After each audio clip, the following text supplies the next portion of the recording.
एक नज़्म मुलाजा फरमाइए। नज़्म का उन्वान है बेवफा नज़्म।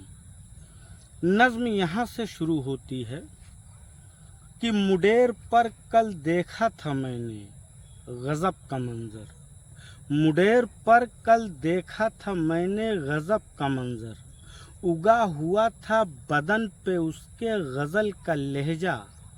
हवा का झोंका गुजर रहा था उधर से जब भी बदन की डाली लचक रही थी। हया की खुशबू नज़र की छत पर मचल रही थी। उसे मोहब्बत सिखाने की जुस्तजू में नज़में लिखी थी रातों को जग के मैंने। सोचा नहीं जो वही हुआ अब न जाने कैसे, किसी को कुछ भी खबर नहीं है। दगा दिया है बड़े सलीके से अब तो नज़्मों ने मेरी मुझको।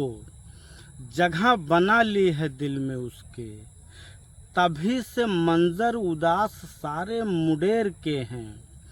तभी से खोया हुआ है दिल का करार मेरे, तभी से दिल को मिला नहीं है सुकून मेरे।